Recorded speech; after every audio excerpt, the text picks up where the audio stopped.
Hello students, today we are going to discuss about memory allocation. In order to allocate the contiguous space to the user process, memory can be divided either as a fixed size partition or the variable size partition. Okay, so what is fixed size partition?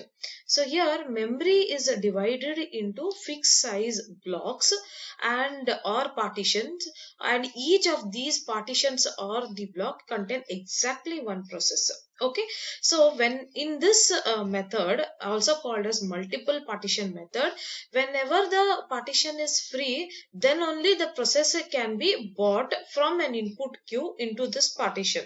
Okay, and then it is loaded for the execution. Whenever the process terminates, the partition becomes available for another process. So this is how your fixed partition main memory looks like. So the main memory is divided into a partition or a block of equal sizes.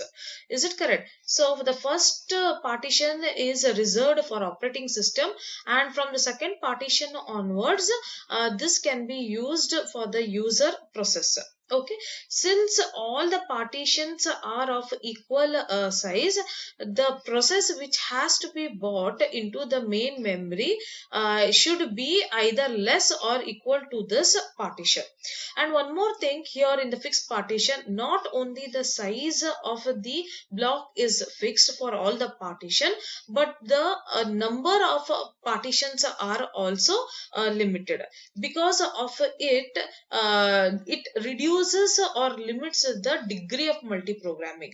So when I say degree of multiprogramming, the at a given time, the number of processes bought into the main memory will be limited or very less.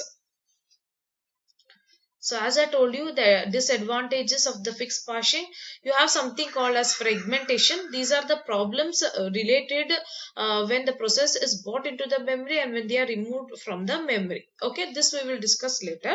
And as I told you, the major problem is limit of the process size. Because of the fixed size, the process with larger size, okay, which are larger than the partition, cannot be bought into any of the partitions over here. And limitations of a degree of multiprogramming. Now this fixed size partition is no longer used. It was initially used by the IBM operating system. Nowadays we use a variation or extension of a fixed partition called as the variable sized partition. So you can see here how the variable size partition look like. Okay, so here initially a partition will be reserved for operating system, and all the other partition will be used by the user process as in the fixed partition, but the size of the partitions are varying. Okay, because of which the process of different sizes can be loaded in the different partitions. So in this variable size partition, the operating system is going to maintain a table which stores the information like which parts of the memory are available and which are occupied. So here initially we are assuming that the user space, yes, is completely available for the user processor, which we call it as a whole. So we'll just see an example to understand variable size of partition. So this is an example here.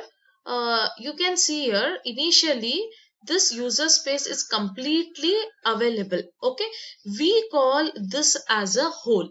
Okay, so this complete block is considered as a whole. Okay, whenever a process requests and need some memory partition, we will check if there is a hole large enough to satisfy that particular process.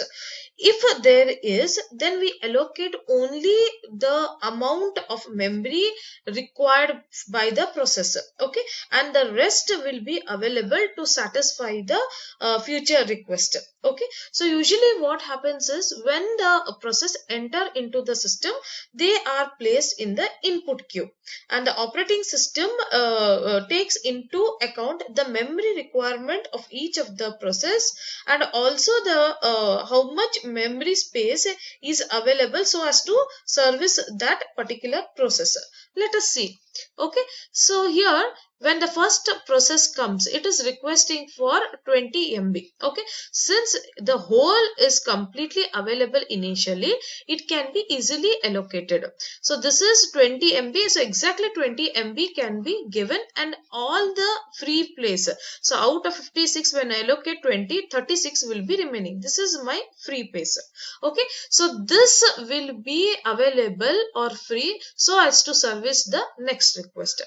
Then if a process P2 come and it is requesting for 14 MB, and we will check from the free space. Am I able to service it from the available hole? Yes. So we are able to service it. Give the process is placed in that free partition. Okay. So how much it will occupy? Just 14 MB and the remaining will be 22 MB out of 36. So this will be used for the feature request. Similarly, P3 process P3 comes, which is 8 MB. Can I satisfy out of 22?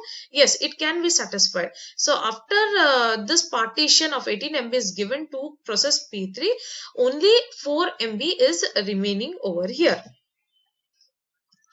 So you can, whatever the 4 MB is available, it is a very small phase which we cannot allocate to next feature request.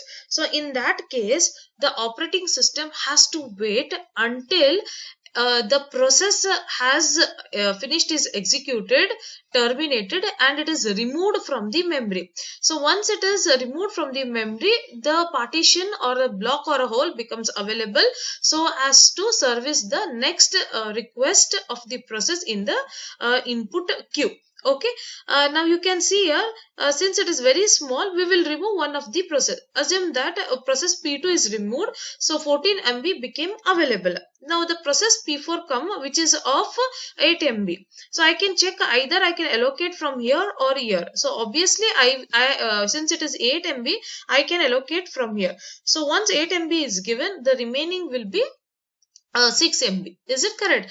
Now again 6 MB and 4 MB is small amount of memory. Is it correct? And even if I combine these two, totally it will become 10 MB. But we cannot allocate any process. Even if the process is asking for 8 MB, I cannot allocate this space. Why? Because they are non-contiguous. Is it correct? We need a contiguous memory allocation, then only we can service the request.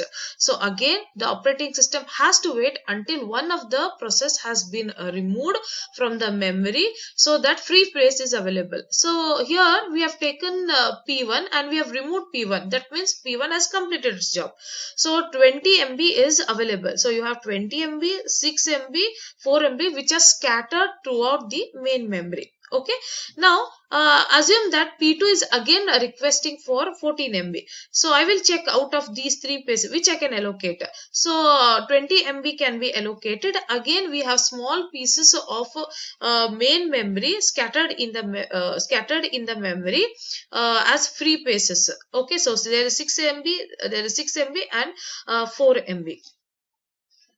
Now this allocation of a memory to the process, it goes on until the memory requirement of the next process cannot be satisfied. Maybe here we cannot satisfy the next request. That is, the available hole or a memory is not large enough to hold that processor.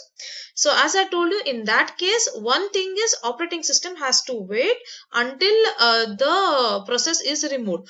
One more thing, what the operating system can go, it can go to the input queue and see if any process is requesting for smaller amount of memory. Assume that one of the process is requesting for 5 MB. Obviously, I can allocate because here also 6 MB is there, here also 6 MB is there. So out of these two, I can allocate. Okay, either the two method can be happen. Now at a given time, we have the set of holes scattered throughout the memory, which I have told you already. Here you can see one available phrase, here also space, here also a space. So whenever the process arrives and need memory, the system searches for the hole that is large enough. So if the hole is too large, assume that if I had a hole which is very large, okay, so what I can do is I can split into two parts. One part is allocated to the arriving process request, and the other is returned back to the set of holes.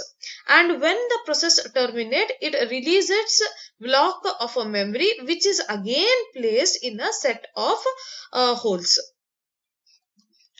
Now, if the new hole is adjacent to the other holes, these adjacent holes can be merged to form one large hole. Now, at this point, the system can actually check whether there are any process waiting for the memory and whether this newly freed and recombined memory can be satisfied for the waiting process or not. So this is how the variable partition works. So advantages of variable partition is there is no internal fragmentation, no restriction on degree of multiprogramming. When I say internal fragmentation, basically we had seen that small pieces of memory were available, but we could not use to satisfy any feature request. Those are internal fragmentation.